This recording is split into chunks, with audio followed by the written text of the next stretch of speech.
Hello friends, welcome back to my channel. எல்லோரும் எப்படி இருக்கீங்க? நாங்கள் ரொம்ப நல்லாயிருக்கோம். நீங்கள் பார்த்துட்டு இருக்கிறது ராதிமா கிச்சன் குக்கிங் சேனல். என்னோடய சேனலை இன்னும் சப்ஸ்கிரைப் பண்ணாமல் பார்த்துட்ருக்கீங்கன்னா ராதிமா கிச்சனை சப்ஸ்கிரைப் பண்ணிக்கோங்க, பெல் ஐக்கானையும் கிளிக் பண்ணிக்கோங்க.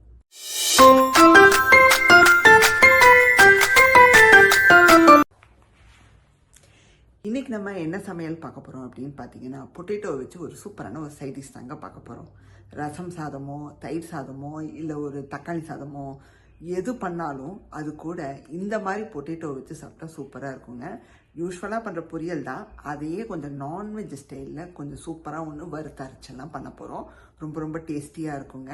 இது வந்து ரொம்ப ரொம்ப அருமையாக இருக்கும். எது கூட வேணாலும் நீங்கள் வச்சுக்கலாம், சும்மா கூட சாப்பிட்லாம், அந்த அளவுக்கு நல்லாயிருக்கும். இந்த ரெசிபியை பார்க்குறதுக்கு முன்னாடி ஒன்று சொல்லிக்கணும்னு நினைக்கிறேன். இது வந்து பார்த்திங்கன்னா நிறைய டைம் சொல்லணும்னு நினைப்பேன், அப்படியே ஸ்கிப் ஆயிடும். என்னன்னு பார்த்தீங்கன்னா, ஒவ்வொரு வீடியோஸுக்கு நடுவில் ஒரு 5-6 நாள் கேப் வருது, என்னால் கண்டினியூஸாக போட முடியல. அது ஒன்று. ரெண்டாவது, நாங்கள் வந்து பார்த்திங்கன்னா ரெகுலராக பார்த்திங்கன்னா ஒரு சிம்பிள் ரெசிபி தான் ஓடும் வீட்டில். இப்போ நேற்று கூட பார்த்திங்கன்னா முருங்கைக்காய் சாம்பார், கத்திரிக்காய் போட்டு முருங்கைக்காய் சாம்பார், சட்னி, தோசை, அவ்வளோதான். ஸோ இதை நான் எடுத்து போட்டால் நல்லா இருக்காது. ஏன்னா ஆல்ரெடி நிறையா வாட்டி நான் சாம்பார் ரெசிபி போட்டிருப்பேன், சட்னி வெரைட்டிஸ் போட்டிருப்பேன். அதையே திரும்பவும் போடும்போது உங்களுக்கும் வந்து பார்க்குறதுக்கு இதுவாக இருக்கும், எனக்கும் வந்து அதை மெனக்கெட்டு எடுத்து போடணும். ஒன்றும் பண்ணாத ரெசிப்பியாக போடணும் தான் நான் ஒவ்வொரு டைம் யோசிப்பேன். என் சேனலில் நான் எது வந்து போடலையோ அதை போடணும்னு நினைப்பேன். அதே எதை வந்து நான் ரொம்ப வருஷம் கழித்து போட்டிருக்கேனோ அதை திரும்பவும் சரி கொஞ்சம் ஞாபகப்படுத்துகிற மாதிரி இன்னும் கொஞ்சம் இதை ஆட் பண்ணி போடணும்னு நினைப்பேன். இப்படி தான் நினைப்பேன். ஒவ்வொரு டைம் வீடியோ எடுக்கணும்னு நினைக்கும் போதெல்லாம் என்ன போடலாம், இது ஆல்ரெடி போட்டிருக்கேனா, இல்லை ரெகுலராக அடிக்கடி நான் உங்களுக்கு அதை போட்டுட்டேனா அப்படின்னு எல்லாம் பார்த்துட்டு தான் போடுவேன். நான் போட்டதையே போட எனக்கு வரவே வராதுங்க.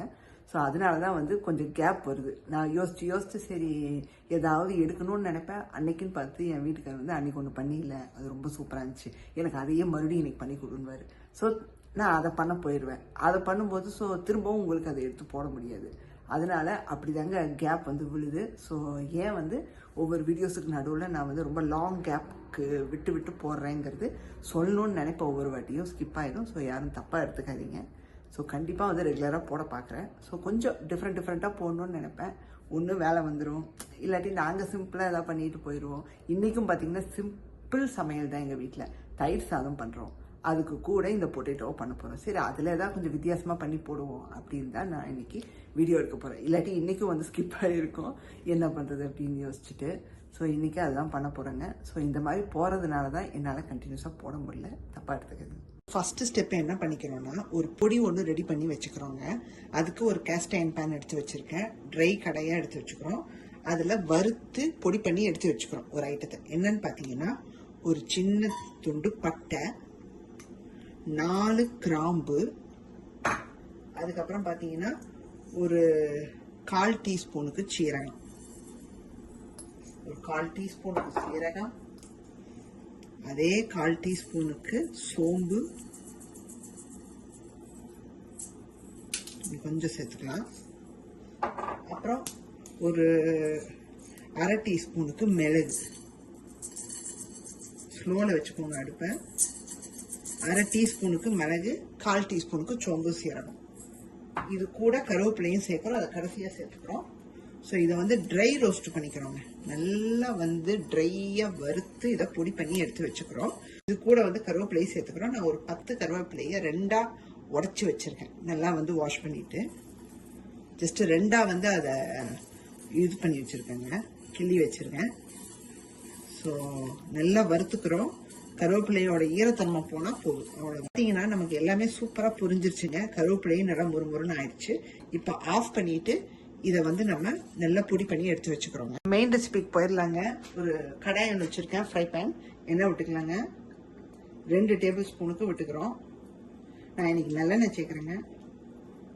சூடானதும் ஒரு பெரிய வெங்காயம் இருக்கு பார்த்தீங்களா, அதில் பாதியை நான் பொடியாக வெட்டி வச்சுருக்கேன். ஆஃப் மட்டும்தான் எடுத்துக்கிட்டேன், ஃபுல்லாக எடுக்கல. அதை உள்ளே சேர்த்துறோம். நல்லா பொடியாக நறுக்கிக்கோங்க. வெங்காயம் நல்லா வதங்கி வரணும். உப்பு கொஞ்சம் சேர்த்துக்கலாங்க, வெங்காயம் வதங்கிட்டு இருக்கு. ஸோ இன்னும் கொஞ்சம் வதங்கணும். ஸோ ரெசிபிக்கான உப்பையும் சேர்த்துடலாம் இதுலேயே. வந்து பார்த்தீங்கன்னா வெங்காயம் வதங்கிட்டு இருக்கு. இப்போ இதில் வந்து பார்த்தீங்கன்னா ஒரு 4 பூண்டு எடுத்து தோலோட இடிச்சு வச்சிருக்கேன், அதை உள்ள சேர்த்துறோம். ஸோ தோலோட தாங்க சேர்க்கணும், அப்பதான் ஒரு டேஸ்ட் இருக்கும். தோலோட நல்லா இடி உரல்ல இடிச்சு உள்ள சேர்த்துறணும். பாத்தீங்கன்னா வெங்காயம் நல்லா வதங்கிடுச்சுங்க, பூண்டும் நல்லா வதங்கிடுச்சு. இப்ப தக்காளி சேர்த்துக்கலாம். நான் வந்து ஒரு தக்காளி ஃபுல்லா சேர்க்கிறேங்க, ஒரு குட்டி தக்காளி தான், இந்த லெமன் சைஸுக்கு இருக்கும், ரொம்ப அப்படியே சின்னதா இருக்கும். அதை அப்படியே மொத்தத்தையும் நான் வெட்டி வச்சிருக்கேன், சேர்த்துறேன். நீங்க பெருசா எடுக்கிறீங்கன்னா அரை தக்காளி போதும், சிலது நல்லா பெருசா இருக்கும். அந்த மாதிரி சேர்க்கறீங்கன்னா நீங்க கொஞ்சம் சேர்த்தா போதும், பாதி. நான் குட்டியா இருக்கிறதுனால மொத்தத்தையும் சேர்க்கிறேன். பாத்தீங்கன்னா தக்காளி பாதி வதங்கிடுச்சுங்க, இன்னும் லைட்டா அங்கங்க வந்து சங்க்ஸ் மாதிரி இருக்கு. இப்ப இது கூடயே உருளைக்கிழங்கையும் சேர்த்து இன்னும் நல்லா வந்து நம்ம வதக்கி விட்டுறோம். உருளைக்கிழங்கு வந்து பாத்தீங்கன்னா நல்ல பெரிய உருளைக்கிழங்கு, இவ்வளவு சைஸ் பெருசா இருக்கும். அதுல 2 ஃபுல்லா எடுத்திருக்கேன், அப்புறம் 1 ஆஃப், கிட்டத்தட்ட 2.5 உருளைக்கிழங்குங்க. அதை வந்து நல்லா அழகா இந்த மாதிரி டைஸ் பண்ணி வச்சுக்கோங்க. ஸோ இந்த ரெசிபிக்கு இப்படிதான் இருக்கணும், குட்டி குட்டியா அப்படியே வந்து நீங்க வெட்டி வச்சுக்கணும்.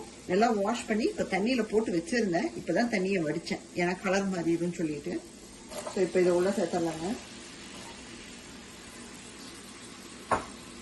ஸோ 2.5 உருளைக்கிழங்கு நான் சேர்த்திருக்கேன். நீங்க வந்து கம்மியாகவும் சேர்த்துக்கலாம், இதுக்கு மேலேயும் நீங்க எக்ஸ்ட்ராவாகவும் வேணும்னாலும் சேர்த்துக்கலாம், மெம்பர்ஸை பொறுத்து. ஸோ நல்லா வந்து நமக்கு உருளைக்கிழங்கு எண்ணெயில வதங்கி வரணும்.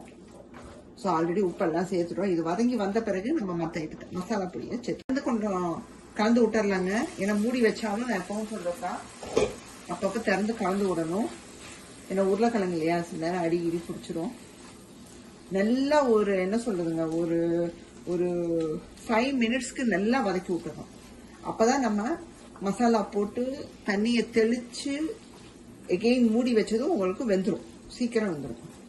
இங்க பாத்தீங்கன்னா மறுபடியும் ஓபன் பண்ணி கலந்து விட்டுட்டு இப்ப நான் திறந்தே வச்சுட்டேன், ஏன்னா அடுத்து நம்ம மசாலா பொடி எல்லாம் சேர்க்கணும். ஏன்னா நல்லா ஒரு 5 நிமிஷத்துக்கு நல்லா வதக்கி விட்டாச்சு. இப்ப நம்ம மசாலா பொடி சேர்த்து தண்ணியை தெளிச்சு விட்டோம்னா சரியா இருக்குங்க. ஏன்னா நமக்கு எண்ணெயிலேயே வந்து பாதி வெந்திருக்கணும், அதுக்குதான் வந்து இவ்வளவு தூரம் வதக்குறது. ஸோ இப்போ மசாலா வந்து பாத்தீங்கன்னா ஃபர்ஸ்ட் மஞ்சத்தூள் சேர்க்கிறோம், ஒரு 1/4 டீஸ்பூனுக்குங்க, ரொம்ப தேவைப்படாது. அடுத்தது பாத்தீங்கன்னா காஷ்மீரி சில்லி பவுடருங்க, ஒரு 1/2 டீஸ்பூனுக்கு நான் சேர்க்கிறேன். நல்ல ஒரு கலர் கொடுக்கும், அதே மாதிரி செம்மையா ஒரு டேஸ்ட்டை கொடுக்குதுங்க இந்த காஷ்மீரி சில்லி, எனக்கு ரொம்ப பிடிக்கும்.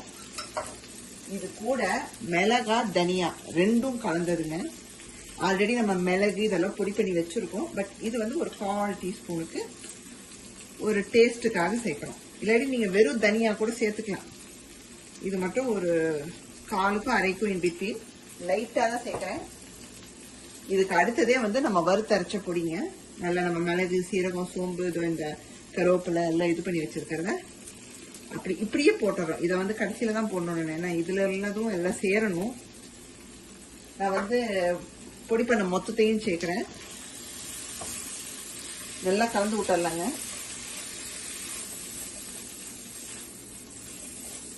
பார்க்கவே சூப்பரா இருக்கு உருளைக்கிழங்கு. நீங்க ட்ரையா பண்றதுக்கும் இந்த மாதிரி பண்றதுக்கும் நிறைய டிஃபரன்ஸ் இருக்கும். ஸோ ஜஸ்ட் ஒரு 1/4 டம்ளர் தண்ணி எடுத்து வச்சிருக்கேங்க, அதை தெளிச்சு விட்டுடலாம். நமக்கு வந்து பாத்தீங்கன்னா நல்லா சுருட்டி தான் எடுக்க போறோம். ஸோ தண்ணி வந்து பார்த்து சேர்த்துக்கோங்க, நீங்க வந்து ரொம்ப வந்து தண்ணியா ஆக்கிடாதீங்க, அவ்வளவுதான் சொல்றேன். ஜஸ்ட் அடி பிடிக்காம நமக்கு வெந்து வரதுக்கான அளவு, அவ்வளவுதான். மூழ்கிற அளவுக்கெல்லாம் ஊத்திடாதீங்க, அப்புறம் டேஸ்ட் மாறிடும். இப்போ வந்து தண்ணியை ஊத்தியாச்சு, லைட்டா ஒட்டி இருக்கும் அந்த உருளைக்கிழங்குல உள்ள மசாலா, அதை லைட்டா ஸ்க்ரேப் பண்ணி விட்டுட்டு இப்ப அப்படியே மூடி வச்சிடறோங்க. எகெயின் another ஒரு 5 மினிட்ஸ் நமக்கு நல்லா உருளைக்கிழங்கு தரோவா வெந்து வரணும். இப்போ எனக்கு வெந்து வந்ததும் கொத்தமல்லி தூவி இறக்கிடுறோங்க, அவ்வளவுதான். கலந்து விட்டுறலாங்க. நான் இப்பதான் திறக்கிறேன். அப்பவே வந்து லைட்டா என்ன சொல்றேங்க, நம்ம போட்ட அந்த மசாலாவோட இதை டேஸ்ட் பார்த்தேன், சூப்பரா இருக்குங்க, ரொம்ப வித்தியாசமா இருக்கு. இந்த மாதிரி பண்ணது இல்லைன்னா கண்டிப்பா ட்ரை பண்ணி பாருங்க. உங்களுக்கு வந்து இந்த இந்த என்ன சொல்றது, இந்த ஒட்டின இந்த கிரேவியோட சாப்பிடும்போது சூப்பரா இருக்கும். தயிர் சாப்பிட்டுக்கலாம். ஏன்னா ட்ரையா பண்றது அது ஒரு டேஸ்ட், வெறும் மிளகாத்தூள் மஞ்சத்தூள் போட்டு அப்படியே உதிரி உதிரியா ட்ரையா நம்ம அம்மா பண்ணி கொடுப்பாங்க ஸ்கூலுக்கெல்லாம். ஸோ அது ஒரு டேஸ்ட்டு. இந்த மாதிரி பண்ணி பாருங்கள், இது ஒரு டேஸ்ட். இது வந்து கொஞ்சம் உங்களுக்கு இந்த மாதிரி வெட்டாக இருக்கிறதுனால அந்த கிரேவியெல்லாம் ஒட்டி இருக்கிறதுனால சூப்பராக பார்த்தீங்கன்னா நான் கறந்து விட்டுக்கிட்டு இருக்கேன். ஆல்மோஸ்ட் நமக்கு ரெசிபி வந்து முடிகிற நேரம் வந்துருச்சு. இப்போ லைட்டாக வந்து நான் தனியாத்தூள் சேர்க்க போகிறேன். நான் வந்து பார்த்தீங்கன்னா மிளகா தனியா கலந்ததை வந்து லைட்டாக ஒரு 2 பிஞ்ச் தூவினேன். ஸோ இப்போ ஃபைனலாக கொஞ்சமாக தனியாத்தூள் சேர்த்துக்கிறோம், ஒரு அரை டீஸ்பூனுக்கு. நீங்கள் வந்து அந்த மிளகாய் இதெல்லாம் சேர்க்கும் போதே கூட சேர்த்துக்கலாம். நான் லைட்டாக இப்போ சேர்க்குறேன், ஏன்னா நான் வந்து அந்த மிளகாவோட கலந்துருக்கிறனால கம்மியாக தான் சேர்த்தேன். ஸோ கொஞ்சம் தனியா பொடி இன்னும் கொஞ்சம் இருந்தால் நல்லாயிருக்கும்னு தோணுச்சு, அதனால நான் லைட்டாக கொஞ்சம் சேர்க்குறேன். ஸோ நீங்கள் தனித்தனியாக வச்சுருக்கீங்கன்னா கொஞ்சம் என்ன சொல்றது, ஒரு அரை டீஸ்பூனுக்கு ஃபஸ்ட்டே சேர்த்துருங்க. நான் மிளகாவோட கலந்து வச்சுருக்கிறதுனால கம்மியாக சேர்க்குறேன்னா அதனால எனக்கு சேர்த்த மாதிரியே தெரிய மாட்டேங்குது தனியாத்தூள். அதனால நான் இப்போ தனியாக கொஞ்சம் சேர்த்துக்கிட்டேன். சேர்த்துட்டு லைட்டாக கொஞ்சம் அந்த வாசம் போகட்டுங்க. நம்ம கொத்தமல்லி தூவி இருக்கீங்களா, கிட்டத்தட்ட இப்படி தான் இருக்கணும் பாருங்கள். அப்படியே மசாலா ஒட்டி சூப்பராக வந்திருக்கு, வெந்துருச்சு நமக்கு உருளைக்கிழங்கு. இங்கே பார்த்தீங்கன்னா நம்ம அந்த தனியா சேர்த்ததுக்கப்புறம் அப்படியே ஸ்லோவில் வச்சுட்டேன், கொஞ்சம் நல்லா வந்து அந்த ஸ்மெல் போகட்டும்னு. இப்போ உங்களுக்கு வெந்ததை காமிக்கணும், அப்படியே வெந்துருச்சுன்னு எடுத்து காமிக்கலை. இங்கே பாருங்க, கையில் அமுக்குனா உடையுது. இப்படி இந்த பக்குவத்தில் தான் வெந்திருக்கணும். ஸோ நீங்கள் வந்து முன்னாடியே வேக வச்சு இதில் சேர்க்காதீங்க, இதில் வதக்கும் போதே நல்லா வேக வச்சுக்கோங்க. அப்போ தான் உங்களுக்கு முழுசாகவும் இருக்கும், வெந்தும் இருக்கும், அழகாகவும் இருக்கும். இப்போ கொத்தமல்லியை தூவிடலாங்க. ஸோ நல்லா ஃப்ரெஷ்ஷு கொத்தமல்லி, நல்லா ஸ்பைசியாக டேஸ்டியாக இருக்குங்க. ஸோ கண்டிப்பாக பண்ணி பாருங்கள். ரசம், தயிர் இது கூட எல்லாம் சூப்பராக போகும். ஸோ அருமையாக வந்திருக்கு. ஸோ கேஸ் ஆஃப் பண்ணிடலாம். சூப்பராக பண்ணியாச்சுங்க. நம்மளுடைய பொட்டேட்டோ வறுவல்னு சொல்லிக்கலாம். ரொம்ப ரொம்ப சூப்பராக வந்திருக்கு. கண்டிப்பாக ட்ரை பண்ணி பாருங்கள். ரசம் சாதம், தயிர் சாதம் எல்லாத்துக்கூடையும், ஈவன் நம்ம தக்காளி சோறு பண்ணால் கூட தொட்டுக்கலாங்க. அவ்வளோ அருமையாக வந்திருக்கு. ஸோ நீங்களும் கண்டிப்பாக ட்ரை பண்ணி பாருங்கள். இன்றைக்கான வீடியோ உங்களுக்கு பிடிச்சிருந்தா மறக்காம ராதிமா கிச்சனை லைக், ஷேர் அண்ட் சப்ஸ்கிரைப் பண்ணிடுங்க. பெல் ஐக்கானையும் கிளிக் பண்ணிடுங்க. உங்களை வேறொரு வீடியோவில் சந்திக்கிறேன். பாய், see you soon.